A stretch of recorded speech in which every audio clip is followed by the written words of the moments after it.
Bonjour tout le monde. On se retrouve aujourd'hui pour recevoir Aliona Glukova, jeune auteure en résidence au Château des Alus dans le cadre de la résidence de la Fondation Facile. Alors ça se passe comme ça parce qu'on aurait dû la recevoir chez nous aujourd'hui à Lucinge et puis en mars à Vian-Sala. Donc aujourd'hui, on est deux bibliothécaires, Chantal de Vion-Sala et moi, Justine de Lucinge, pour vous permettre de rencontrer Aliona, même à distance. Donc, pour ceux qui ne connaissent pas, les résidences d'écrivains de la Fondation Fassim existent depuis une dizaine d'années.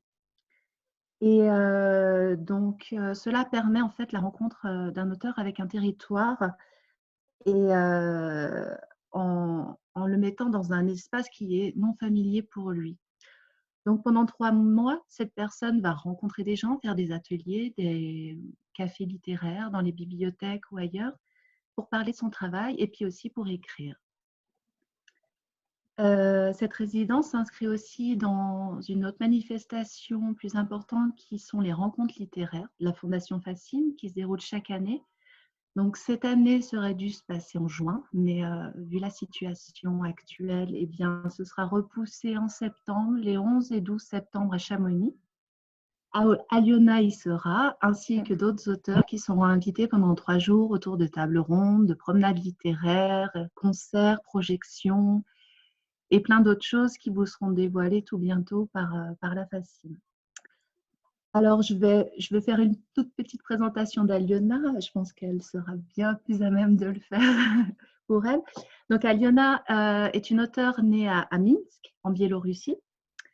Elle a étudié les arts visuels, sciences de l'éducation, et puis dans différentes universités d'Europe. Et puis, elle s'est lancée dans l'écriture alors qu'elle suivait un master en création littéraire à Paris en 2013. Et elle écrit en français. Donc aujourd'hui, Aliona a écrit 2 romans qui sont édités aux éditions Verticales et ma collègue Chantal va prendre la suite. Voilà, alors le premier roman qui a été édité aux éditions Verticales et paru en 2018, c'est un roman qui s'appelle Dans l'eau, je suis chez moi. Voilà. Et ce roman est en fait le récit d'un deuil impossible, le deuil d'un père disparu en mer.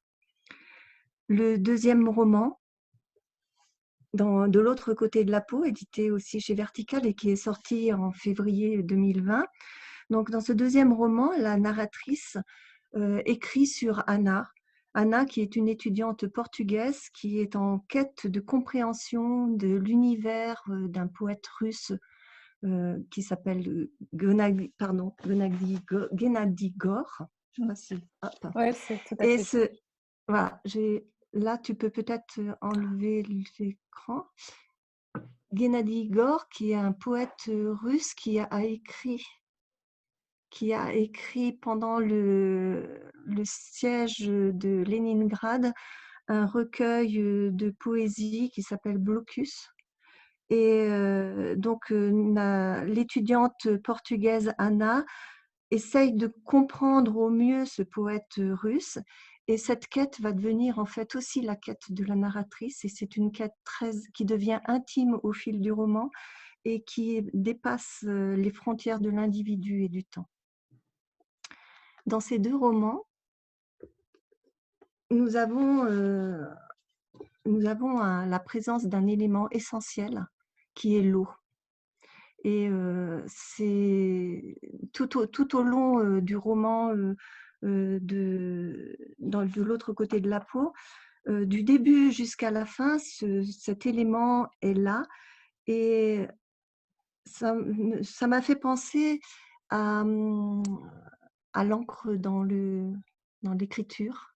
Mmh. Et la première question que je voulais poser à Aliona, c'était est-ce que l'eau est l'encre de vos livres? Merci pour cette belle question. Je me l'ai jamais dit comme ça. Heu, Mais c'est vrai que je me rends compte que même sans que je le choisisse, bon, pour le premier livre, c'était différent, c'était un peu plus ou moins au centre de l'histoire. Mais pour le deuxième, je l'ai presque pas choisi d'une manière volontaire et consciente. L'eau est arrivée, il y a des arrivées d'eau et ça m'a étonnée. Euh,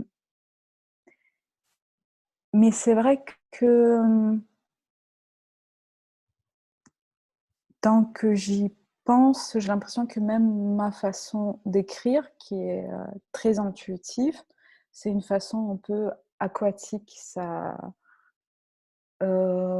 coule, puisqu'en fait, l'eau va toujours dans les endroits où il n'y a pas d'eau pour remplir ces endroits d'eau. Donc ça coule d'une manière, on peut dire, je sais pas, parfois inarrêtable. Euh,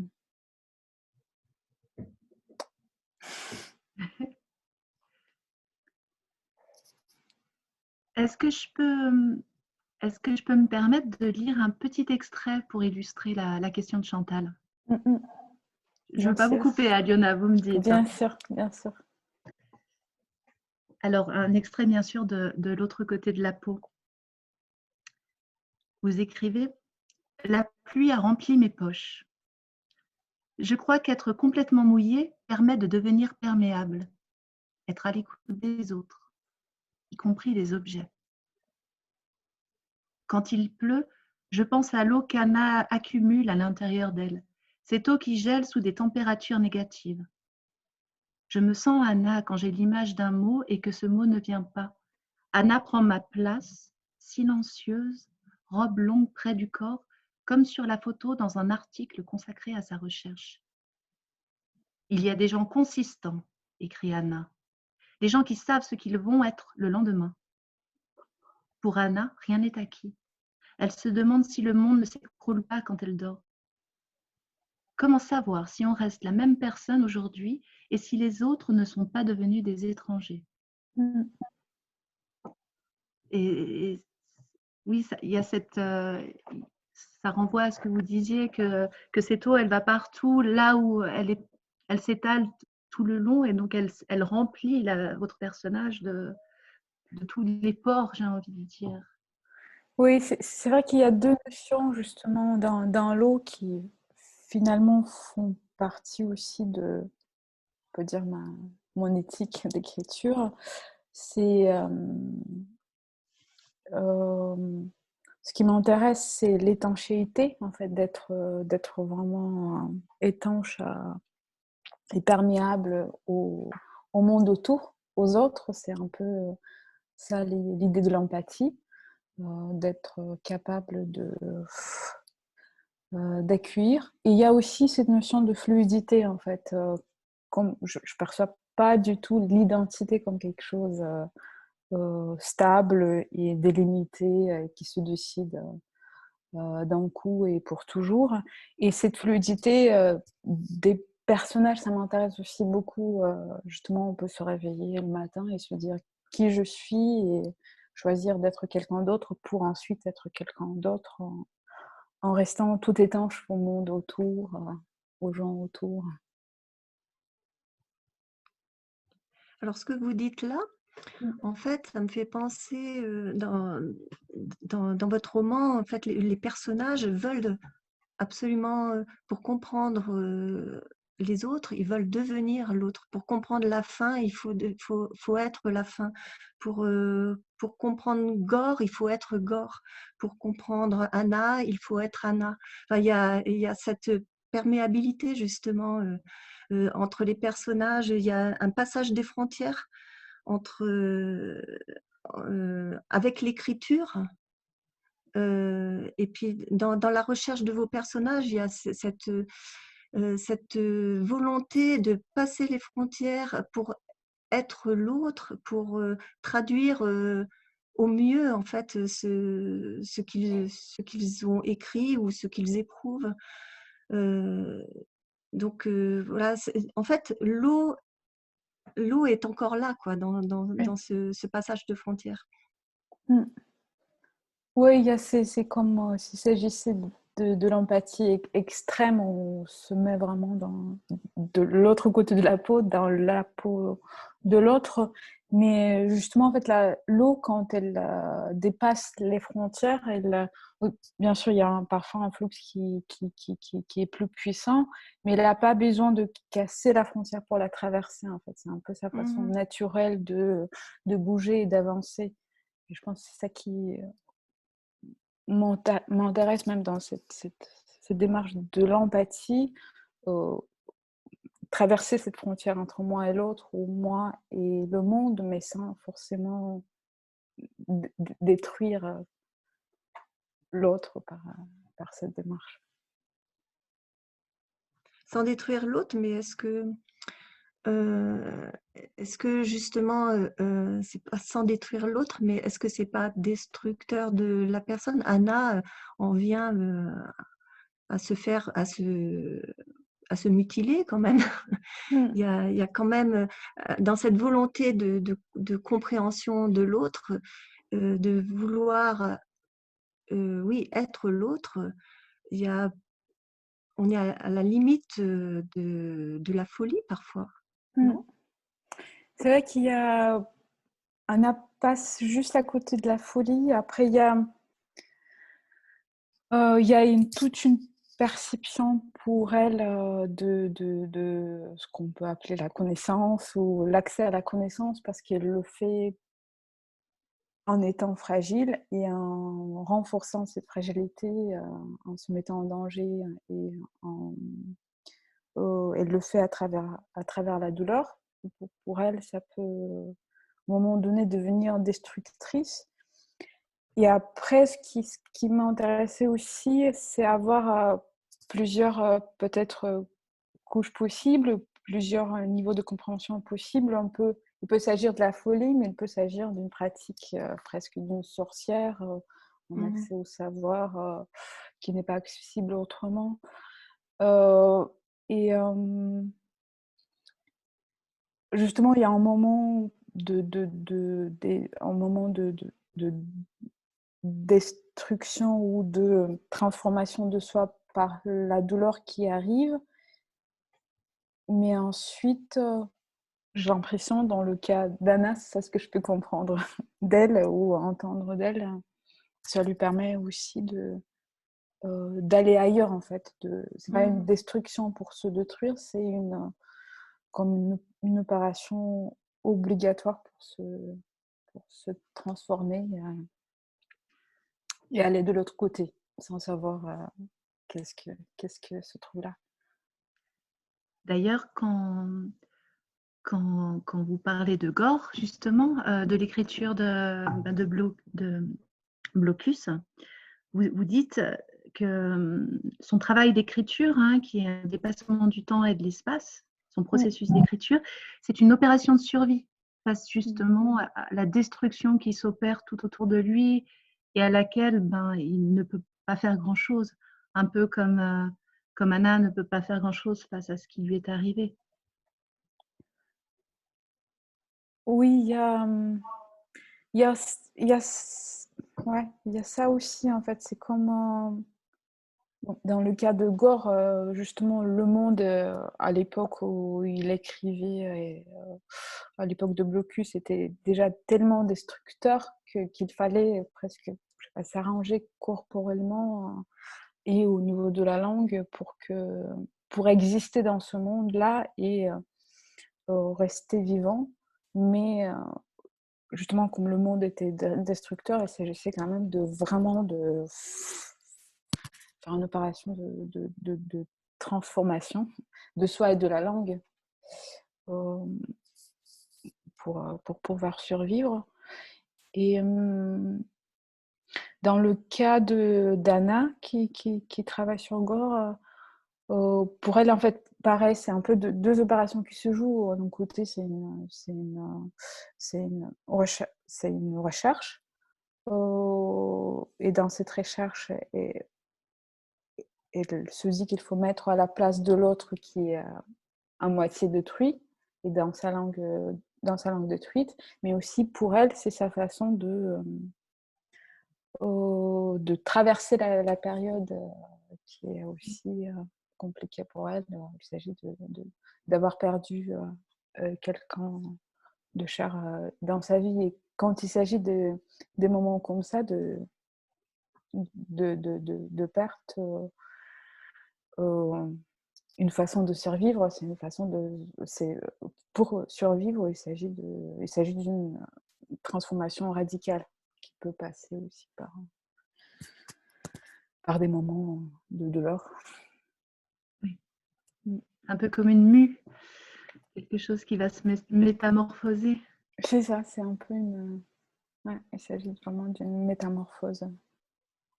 Et du coup, pour revenir à la langue, parce que vous l'avez évoqué là, cette langue, déjà, cette langue qu'Anna utilise pour aller à Saint-Pétersbourg, pour découvrir Gore, donc le russe, alors qu'elle vient du Portugal, donc ce n'est pas non plus sa langue maternelle.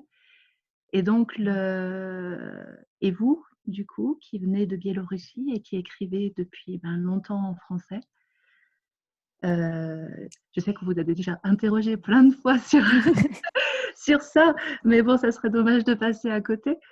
Ce travail de traduction aussi, voilà, qui ne peut passer qu'à travers la personne qui traduit, enfin, toutes ces choses-là. Comment, voilà, comment vous pouvez nous expliquer cette nécessité pour vous d'écrire dans une langue qui n'est pas votre langue maternelle? Déjà, je crois que la notion de traduction, c'est important parce que dans le verbe traduire, il y a, si je ne me trompe pas, étymologiquement, il s'agit de transporter d'un langue à l'autre. Et j'ai l'impression que ma décision d'écrire en langue française, la langue qui m'était étrangère, même si je l'ai parlé, c'était l'idée de me transporter d'un bord à l'autre. Et j'ai l'impression que pour commencer à écrire, il me fallait cette opération magique. Et la langue française était comme une sorte d'incantation magique qui me permettrait d'écrire. Il y avait aussi toute une démarche comme le premier livre que j'ai écrit, c'était une histoire familiale. Du coup, il s'agissait, pour décrire quelque chose qui est proche à moi, il fallait me déplacer, sinon la distance n'est pas suffisante. Il fallait me déplacer dans une autre langue pour réapproprier un peu cette histoire qui était la mienne, trouver d'autres mots, d'autres noms pour cette histoire. Il y avait aussi pas mal, c'est aussi pas mal une recherche de silence à l'intérieur de mots. Ce que je ressens toujours en français, ce que je ressens presque pas en russe. Comme en russe, il y a beaucoup, beaucoup de synonymes, de mots qui viennent en abondance. Et je peux écrire la même histoire de façon très, très différente. Mais en français, j'ai l'impression que je sens toujours quand le mot juste arrive. Il y a une sorte de silence dans les mots, de silence entre les mots, qui m'est possible en français. Et dans votre livre, vous écrivez, enfin, c'est la narratrice dit: «La langue qui était à moi, je la perds. Anna la retrouve. Est-ce que nous possédons une langue ou est-ce la langue qui nous possède?» C'est un peu, est-ce que c'est ce que vous ressentez quand vous écrivez en français? En fait, est-ce que le français vous possède ou est-ce que vous possédez le français? Ça, c'est une bonne question. Je pense que ça change en fait. Parfois, c'est Ça la langue change? qui me possède, parfois c'est moi qui possède cette langue. Euh, justement, je suis venue dans la langue française avec une idée, j'avais une ambition, j'en parle de temps en temps, de réinventer cette langue. Comme je me disais, c'est pas la langue à moi, du coup, je viens d'ailleurs, du coup, j'aurais plus de facilité pour la transformer, mais c'était pas du tout le cas parce que tout ce que j'essayais de réinventer, c'était complètement incompréhensible pour les natifs. Ça marchait pas du tout parce que je partais de mon langue, de sa syntaxe et sa grammaire. Du coup, c'est plutôt la langue française presque qui m'a dicté le premier texte dans son économie des mots et son retenue et son minimalisme d'écriture. Et après, je crois que dans le deuxième texte, je commençais à posséder cette langue davantage ou de sentir en fait qu'est-ce qui se passe si on déplace à peine certains adjectifs, certains mots, si on ne met pas dans les endroits où ils sont attendus, qu'est-ce que ça peut faire comme effet. Et moi j'aime bien, et à la fois je pense que je ne peux pas le contrôler complètement parce que je suis quand même étrangère pour cette langue, mais je commençais à sentir comment déplacer peu à peu cette langue pour le rendre à peine un peu plus étrange, mais à la fois un peu plus juste, où on peut créer une sorte d'écart ou en zone de silence où il y a quelque chose qui peut passer avec les mots, grâce aux mots, malgré les mots. Est-ce que cela illustre, il faut que les mots soient comme des pots de peinture renversés? Oui, oui, c'est un peu ça. Et d'ailleurs, au tout début, vous avez montré le recueil de Gore qui a été traduit en français. La démarche est très très belle. Je ne sais pas comment ils ont trouvé les textes de ce poète, comment cette traduction a pu être possible. Mais j'ai remarqué que dans cette traduction, je pense que c'était vraiment un grand problème pour le traducteur. Ils ont un peu embelli la langue de Gore, parce que la langue de Gore est très brute. Il est vraiment comme des pots de peinture inversés. La syntaxe est un peu disloquée. Il y a quelque chose qui ne fonctionne pas, il y a quelque chose qui est très brut. C'est comme ça qu'on perçoit en russe. Et en français, ouais, parfois, ils rajoutent des rimes qui ne sont pas là, ou parfois, ils essaient de l'arranger un petit peu, peut-être pour le rendre lisible, et à la fois, ce sont plutôt des pots de peinture ni rangés que, voilà, que renversés. Et vous-même, vous avez traduit les poèmes de Gore? Oui, j'ai essayé, j'ai testé ouais, de transmettre justement cette langue un peu détruite et brute en français. Je ne sais pas si j'ai réussi. C'est peut-être pas une traduction parfaite, mais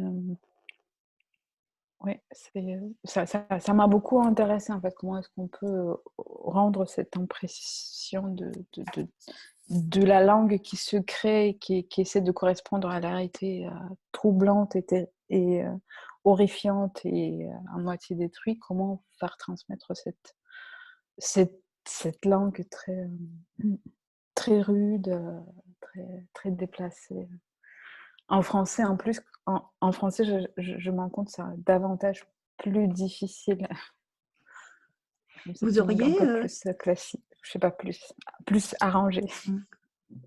est-ce que vous auriez sous le coude un petit poème de Gore?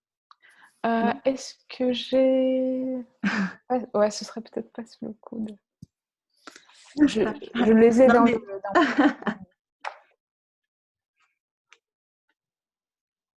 Est-ce que vous en avez un en russe, ou peut-être pas en entier, mais quelques phrases en russe d'un poème de Gore que vous sauriez nous dire? alors moi j'en ai trouvé un ce matin qui m'a fait.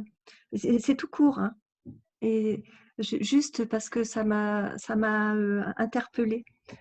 Anna, Anna, je ne suis pas baignoire pour que tu t'allonges et te baignes en moi. Anna, Anna, trouve-toi donc un âne pour te moquer, te houspiller 100 fois. le houspiller son copain. Donc, ce qui m'a interpellée, c'était le Anna et l'histoire de la baignoire, l'eau. Je trouvais que ça C'est allait. vrai, ça, ouais. C'est vraiment. Je connais ce poème et à la fois, j'ai pas du tout, quand je l'ai lu, j'ai pas du tout fait. Voilà, j'ai vu ce matin et je me suis dit, tiens, c'est assez étonnant de retrouver Anna et l'eau. D'ailleurs, l'eau est souvent présente dans ces poèmes aussi. Oui, il y a. Quand je cherchais le titre pour le livre, une des idées, c'était utiliser une de ligne de Gore. Je me suis rendu compte qu'il y a beaucoup de. Il parle très souvent de la rivière, d'une fleuve. Ça revient tout le temps, tout le temps, tout le temps. Il y a d'ailleurs. Je vais essayer parce que je trouvais justement Ah, ça y est. le texte.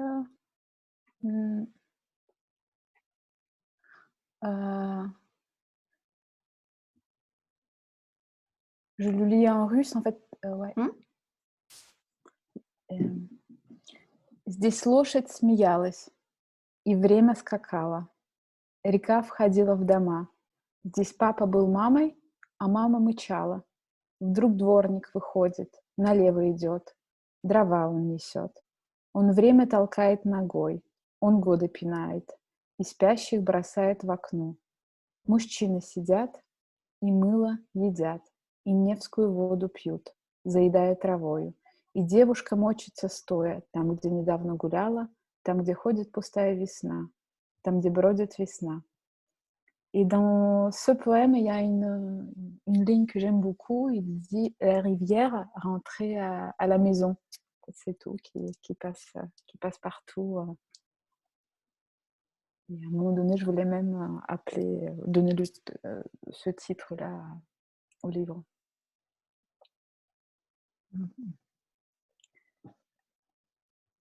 Et justement, dans le livre, la narratrice écrit des poèmes déplacés, un peu à la manière de Gore, finalement. Est-ce que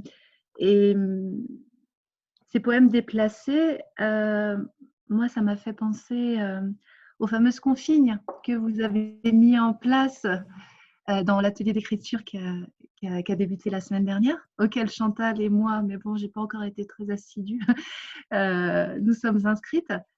On a vraiment eu le sentiment de retrouver un petit peu voilà, le fait d'utiliser les mots qu'on n'a pas l'habitude d'utiliser pour décrire des choses, enfin, d'être dans une démarche très minimaliste et vraiment d'aller à l'épure pour avoir quelque chose peut-être de brut. Est-ce que vous pouvez nous parler de ça? De ces fameux poèmes déplacés et de finalement, est-ce que c'est aussi ça qu'on retrouve dans les ateliers d'écriture que vous proposez? Est-ce que c'est votre processus d'écriture aussi qui se lie à travers ça? C'est un peu, oui, c'est quelque chose qui me tient beaucoup, beaucoup à cœur. C'est peut-être d'ailleurs pour ça que je choisis une autre langue que la mienne pour arrêter un petit peu. Tout à l'heure, on a parlé de flux, de la rivière, mais pour arrêter un petit peu la rivière de mots. Pour les prendre un par un et le mettre à côté.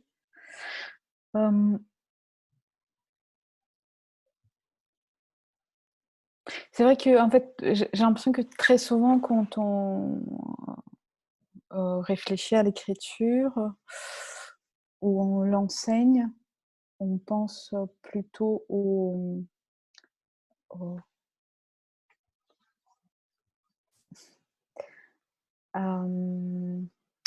mots dans leur signification ou synonyme, à la façon embellie de construire les phrases. Et je me rends compte que l'écriture se fait aussi entre les mots, que parfois on peut mettre certains mots à côté, mais par exemple changer l'ordre de mots ou mettre en mots dans un endroit inattendu. Et il y a un léger déplacement qui se passe, en fait. Et ça se fait pas presque dans la compréhension directe, mais on sent qu'il y a quelque chose qui Anime. ouais, qui anime, qui est déplacé. Rien que parfois de changer, de changer l'ordre de mots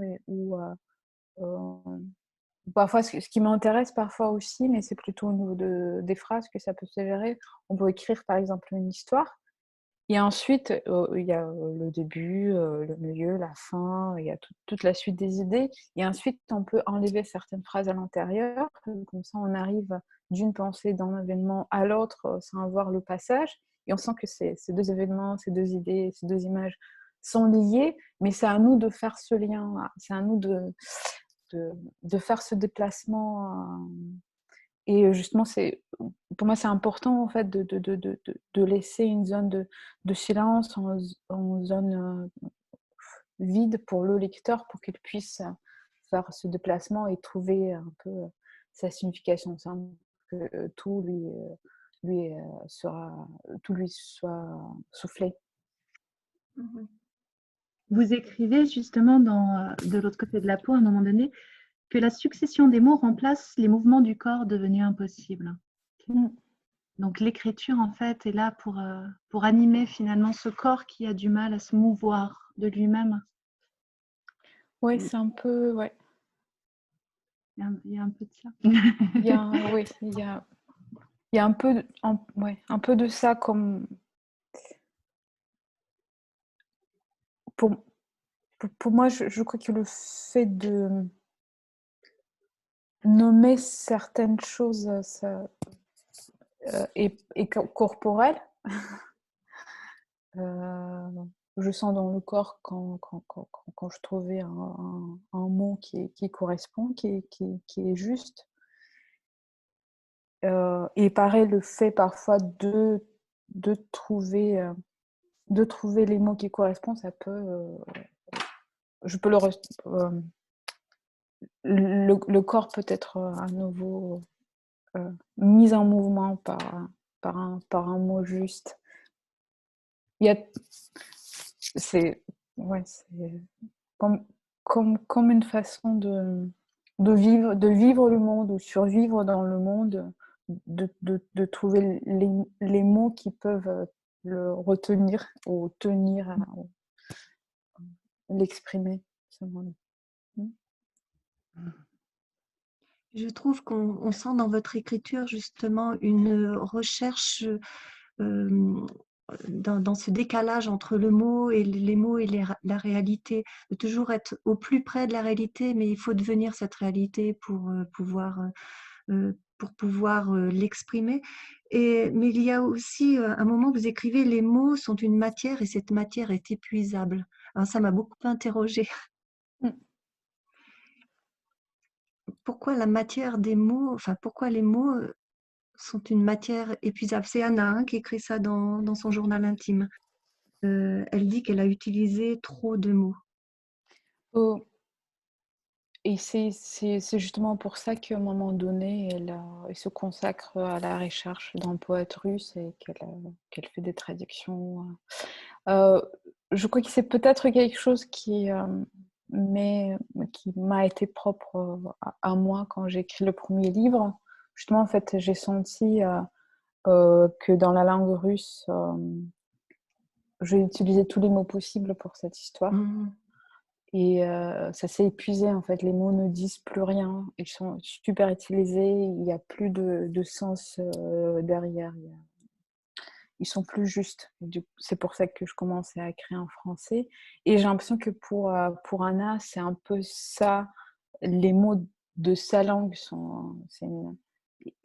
Parce que très souvent, quand il y a quelque chose qui nous arrive, ou ceux pour qui le mot est important, euh, quand il y a quelque chose qui leur arrive dans la vie, ils ont très envie de le nommer, de le dire. Et parfois, dans cette recherche de le dire, ils disent beaucoup de choses. Ils épuisent toute cette matière et deviennent insensibles.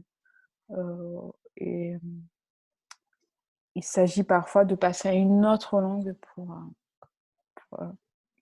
renouveler cette matière et pour que les mots soient justes à nouveau.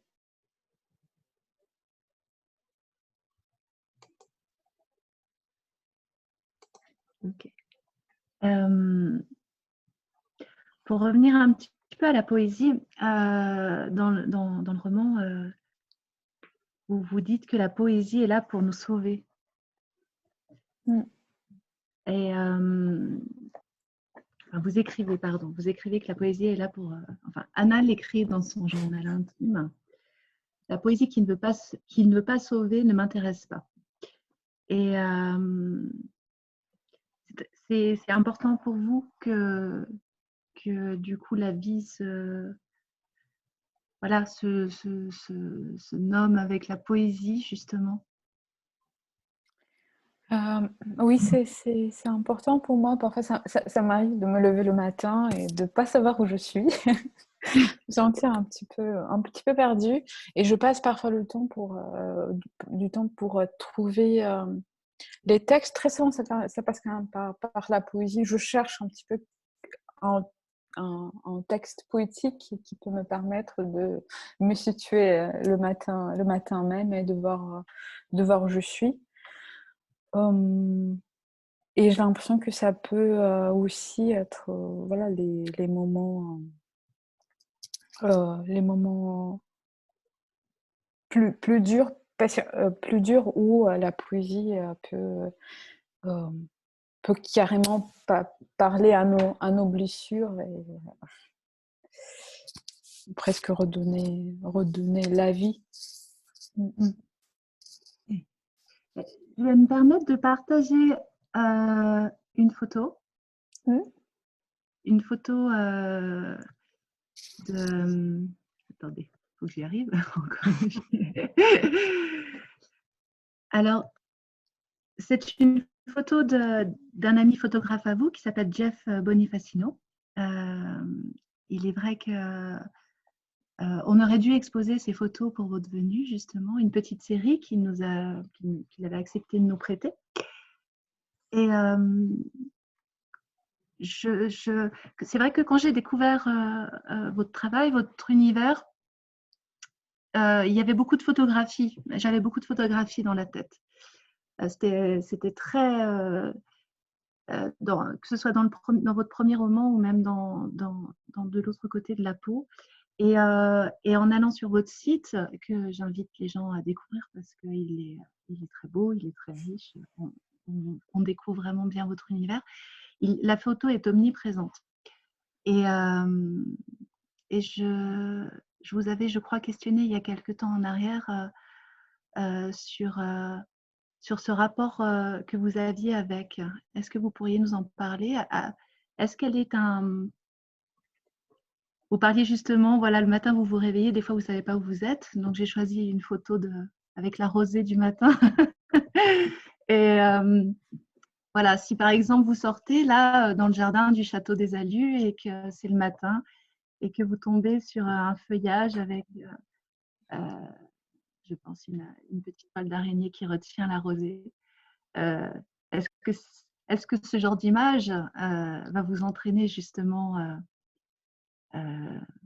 vers quelque chose de l'écrit, en fait, de la poésie? En fait, il y a plusieurs choses.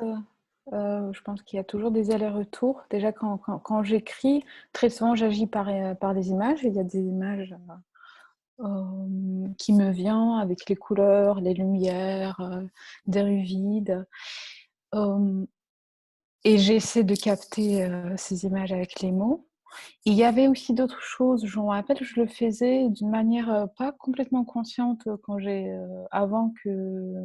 j'écrivais le brouillon de mon premier livre. Je me baladais à Istanbul et je faisais vraiment les photos avec mes yeux, j'essayais de retenir les moments. Je me rappelle, à un moment donné, justement, il y a un pigeon qui explose, explose, qui s'envole.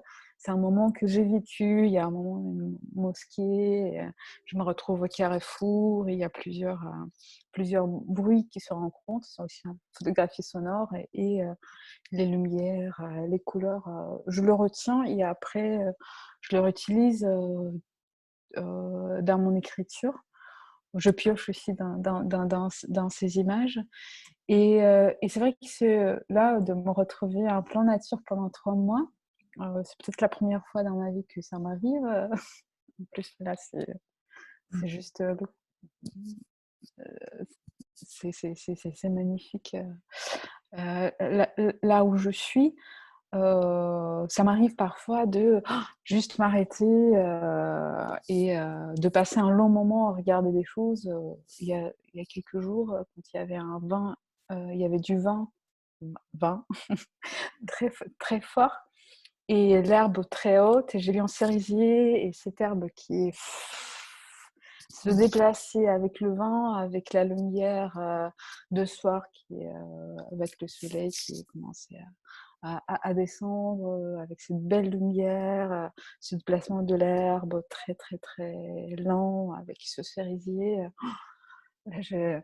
J'ai passé 5, 7, 10 minutes juste à essayer d'absorber tout cela. Je ne sais pas si je vais l'utiliser. Après, ça ressort d'une manière consciente, pas consciente dans l'écriture. Et, et ce que j'aime justement dans les photos de Jeff, pareil, j'invite voilà, à aller regarder sur son site. J'ai l'impression que dans ses photos, il ne donne pas tout. Et c'est toujours une invitation. Il y a toujours, c'est presque peut-être la même chose que j'essaie de faire en écriture, donner de la place à celui qui regarde pour compléter cette photo avec soi. Et c'est cette série dont la photo vous avez montré, Kairos, voilà, sur le temps présent, la magie du présent, mais très très cher. Je propose peut-être d'en montrer une deuxième qui je pense, illustre assez bien votre deuxième roman. Avec Chantal, on a trouvé que la photo, donc c'est toujours le même photographe, bien sûr, c'est la série Kairos, de cette châtaigne entrouverte. On voit presque à travers sa peau, voilà. Et en même temps, voilà, qu'est-ce que... parce que du coup, c'est des photos, je me suis appuyée sur les photos que vous aviez présélectionnées. J'avais envie de, voilà, parce qu'il c'est dans cette série, il y a presque une vingtaine de photos, donc voilà, on en a juste pris quelques-unes. Qu'est-ce que celle-ci évoque pour vous?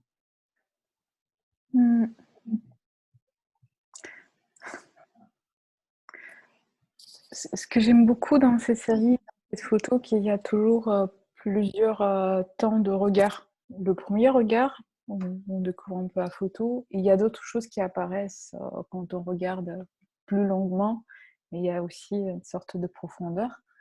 Donc, au tout début, on voit juste un châtaigne et une châtaigne ouverte et voilà, le sol est fait autour. Mais après, assez tôt, on peut voir presque le visage à l'intérieur de cette châtaigne, les yeux qui nous regardent. Et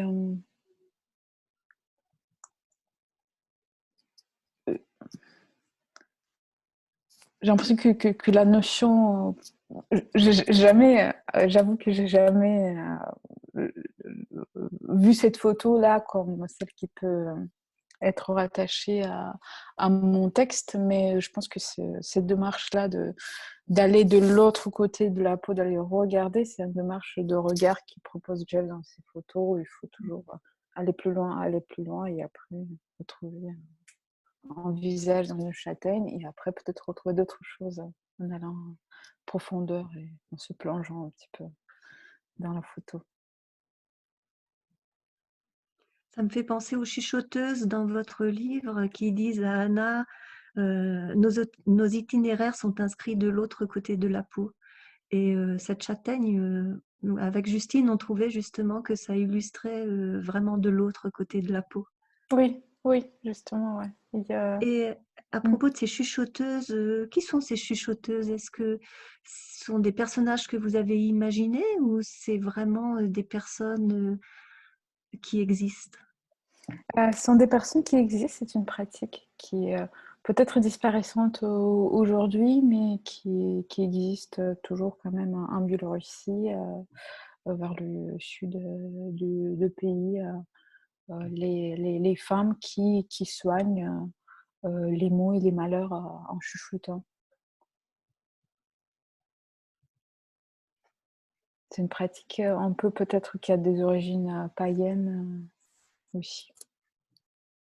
Je les ai jamais rencontrés, c'est un peu mon projet. J'ai beaucoup lu là-dessus, j'ai beaucoup Mhm. de, de reportages là-dessus, mais je les ai jamais rencontrés. Ces chuchoteuses lui disent respire le temps, observe le temps, mais ne le touche pas. Mm. Et à un moment, même aussi, Anna dit qu'elle veut revenir en arrière parce que, eh bien, elle est toujours à la recherche de qui elle a perdu et qui a disparu. Et c'est écrit, pour revenir en arrière, il faut continuer. Mm. C'est un peu aussi, voilà, pour que souvent, bah voilà, quand on vit quelque chose de dur, de dramatique, on a du mal à avancer et finalement, c'est ce mouvement-là ben, qui permet de dépasser, de...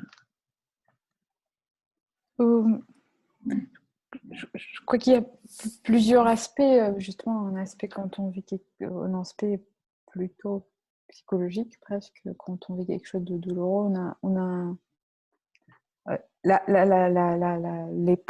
première envie le premier envie qui nous vient, c'est de revenir dans le temps où on n'a pas encore eu cette perte ou cette douleur pour tout changer. Et on reste en long moment à essayer de revenir dans le temps. Mais finalement, le changement ne peut pas avoir lieu là-bas, dans le passé, mais il peut avoir lieu dans le futur. C'est là où on peut traverser, y compris traverser le passé, mais devenir peut-être quelqu'un d'autre.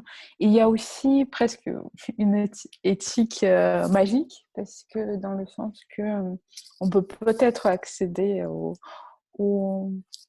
savoir ou pas par rapport au passé ou par rapport à d'autres choses, mais il s'agit pas on peut être observateur, mais il s'agit pas de changer quoi que ce soit d'une manière globale dans le monde. Et d'ailleurs, c'est pour ça qu'à un moment donné, Anna se retrouve dans des démarches qui s'avèrent un peu autodestructives parce qu'elle essaie de changer le passé et c'est quelque chose qui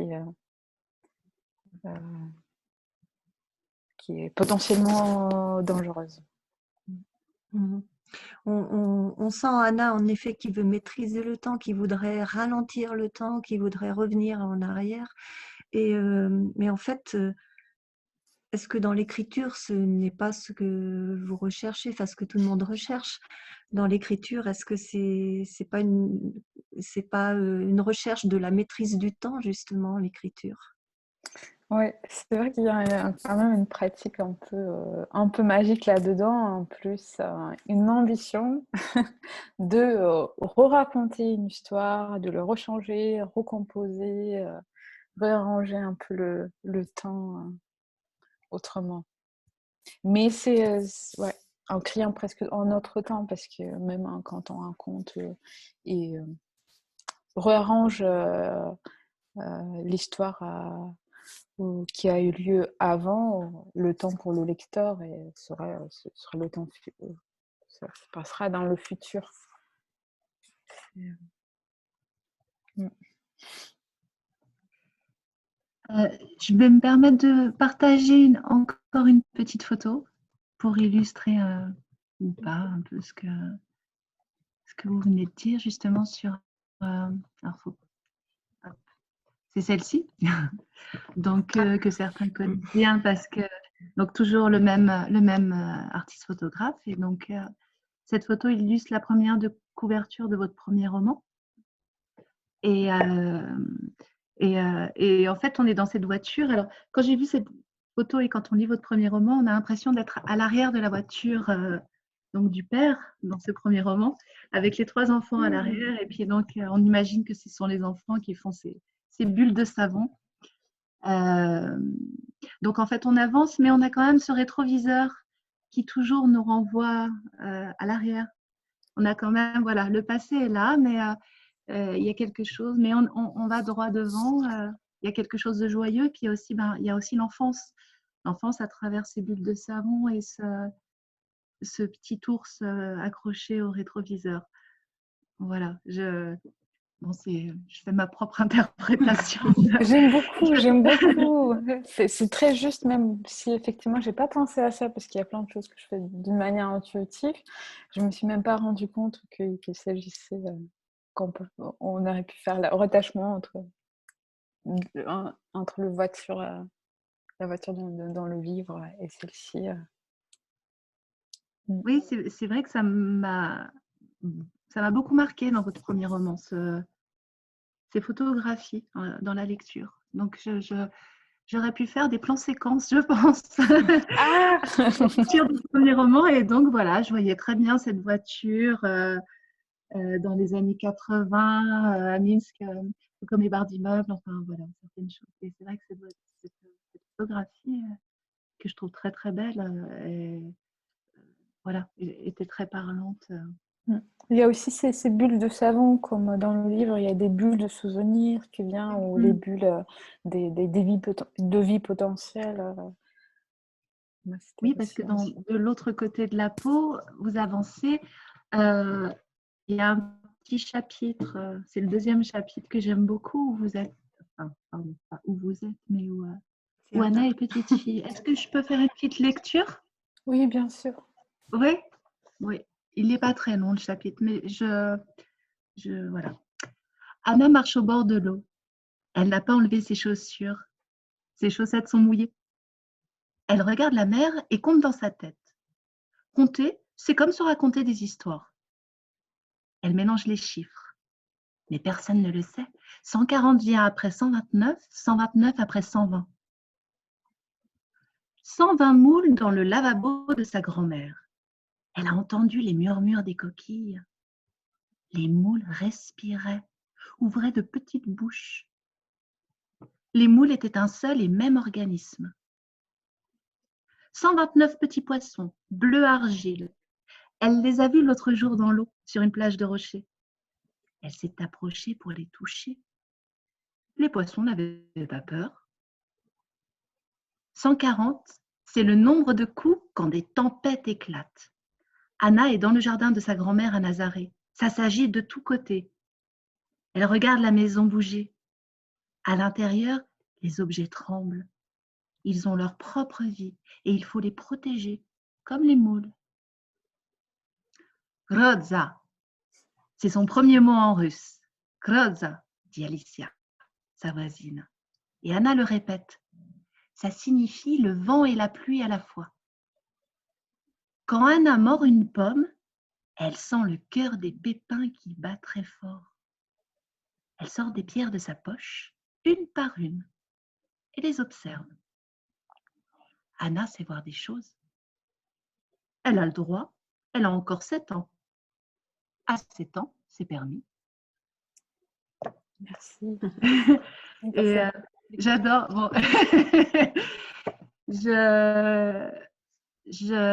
Oui, on est une petite fille quand on lit ce petit paragraphe.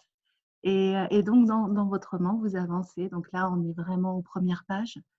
Donc, elle a 7 ans, puis elle a 18, elle a 20 ans, elle a 27 ans quand elle rencontre Mathéo. Et voilà. Et jusqu'à ce qu'elle arrive à Saint-Pétersbourg, où elle a 30 ans, je crois.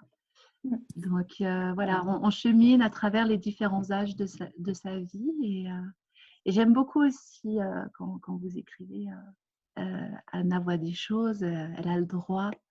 Elle a encore 7 ans, mais finalement, même grande, elle voit des choses encore. Et les objets parlent beaucoup. Les objets parlent, les objets vivent dans votre écriture. Voilà. C'est très beau parce que c'est un peu comme si vous arriviez à vous, comment dire, à vous regarder l'âme d'enfant pour dire les choses et, euh, et du coup, c'est très fort. Voilà. Merci, ouais, j'aime beaucoup, c'est vraiment un tout plaisir de faire cette opération magique et de se retrouver un enfant pour qui voilà, les meubles sont plus hauts, les objets sont potentiellement, peuvent potentiellement devenir des amis imaginaires. Et justement, on a parlé tout à l'heure de cette impossibilité de bouger de bouger le temps, de changer le temps. Mais justement, je crois que la seule possibilité qui existe, c'est retrouver ce regard d'enfant. Là, on peut jouer avec, on peut pas changer le temps, mais on peut jouer avec le temps, comme on joue avec les objets, comme on se raconte des histoires sur les moules qui respirent. C'est un peu une opération magique qui nous est permise. La poésie est un peu une opération magique, non? Oui, ça aussi, ouais. Ouais. Elle transforme le monde et puis elle nous transforme aussi d'une certaine manière. Et ouais, j'ai l'impression que dans la poésie, se passe ce qui se passe dans l'enfance quand on est perméable à tout ce qui se passe autour. Le monde nous traverse vraiment parce qu'on ne sait pas faire autrement. Et quand on écrit de la poésie, j'ai l'impression qu'on permet aussi au monde de nous traverser. Et là, justement, la poésie, cette semaine, ce sont des consignes poétiques. Oui. Est-ce que peut-être vous pouvez nous parler un tout petit peu de cet atelier d'écriture? Parce que il est vrai que, voilà, il faut dire que la résidence, vous êtes arrivés quelques temps après, on a tous été confinés. Donc, du coup, il n'y avait pas ce suivi avec les élèves que vous auriez dû avoir et avec le public dans les bibliothèques de Savoie et de Haute-Savoie. Donc, comment cela a été vécu pour vous, toute cette période finalement où vous étiez au Château des Alus sans pouvoir rencontrer des gens et puis comment s'est mis en place du coup cet atelier d'écriture? Est-ce que cela du coup permet même à distance voilà, de pouvoir créer quand même et partager ce que vous avez besoin de partager avec les gens? Oui, c'est vrai que c'est une résidence un peu particulière justement pour voilà, cette histoire de confinement et cette histoire de voilà que c'est tout a été annulé et assez vite j'ai ressenti le besoin d'avoir un échange avec les gens. J'ai d'abord lancé cet atelier d'écriture avec les personnes que je connaissais. Et à la fois, c'est une nouvelle expérience pour moi parce que là, il s'agit vraiment, mais on est tous un petit peu dans cette expérience, même en faisant cet entretien, de savoir reconstruire les liens ou de rencontrer les gens à distance, à travers des réseaux sociaux, etc. Et c'est voilà, c'est pour pour cette raison que on a parlé à un moment donné avec Anne de La Fontaine de la Fondation Fascine, que voilà, il y a cette possibilité de lancer un atelier d'écriture à distance.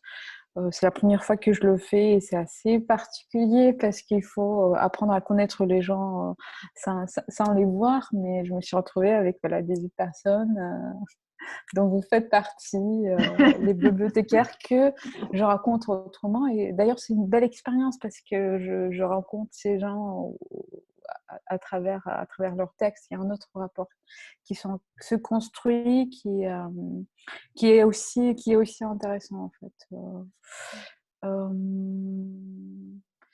Et voilà, ça se passe sur Facebook. J'ai planifié 3 semaines. La première semaine d'écriture minime, la deuxième semaine poétique. On va terminer par des micro-fictions. Et j'aime beaucoup penser que voilà, que on est dans la même région, mais un petit peu. C'est une possibilité parce qu'en fait, si les rencontres étaient planifiées, ils sont localisées, et là, il s'agit de presque réunir les points différents, et les gens se réunissent à travers des lectures et des textes et d'écriture, et c'est une expérience quand même, je trouve peut-être assez profonde, assez belle. C'est une chouette façon de se rencontrer et de se connaître, je trouve. En tous les cas, on pourra vous rencontrer en vrai en septembre à Chamonix. On est en bonne voie, je l'espère.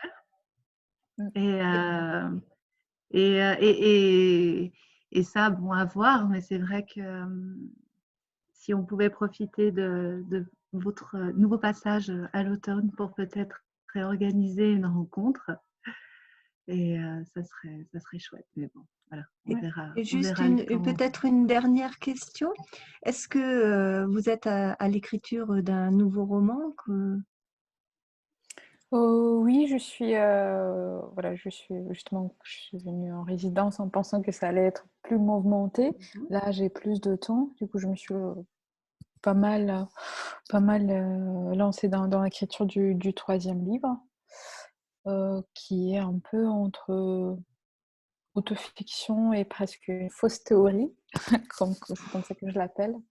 Il s'agit d'explorer en fait comment les liens entre les gens se font et se défont, et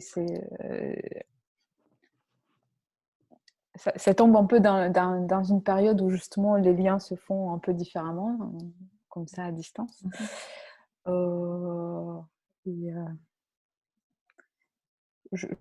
Je procède d'une manière un peu particulière parce que je pars de répliques de gens que j'entends dans la rue, ou de répliques que je retrouve dans les livres. Ensuite, j'observe pas mal ce coin naturel me donne. C'est d'ailleurs ici que j'ai appris que les nuages ont des noms. Cirrocumulus. Ça, c'était toute une découverte pour moi. Et par exemple, parfois, je m'en sers de ces notions des noms des nuages, comment ils se forment, et qu'est-ce qu'ils annoncent, pour utiliser ces notions des phénomènes naturels pour parler de la relation humaine. Voilà. C'est toujours un jeu enfantin, je pense. Une apparition magique, un jeu enfantin où les nuages nous racontent les amitiés, les attachements, où les courants d'air nous font penser aux caresses, etc.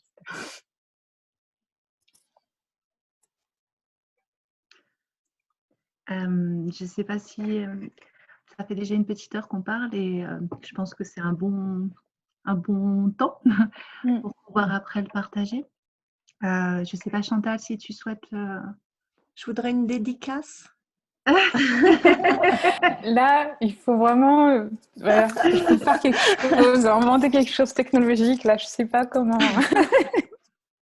Comme quoi, on ne peut pas tout à travers les écrans. Non, on ne peut pas se toucher, on ne peut pas se la dédicace. Il y a certaines choses qui... Merci beaucoup, Aliona. Merci beaucoup. Merci, Justine. Merci beaucoup, oui. Merci beaucoup, Et puis, Charlotte.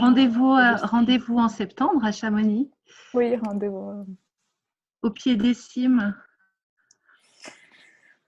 Oui. Et merci infiniment Merci pour beaucoup. ce Merci moment. Beaucoup pour cet échange.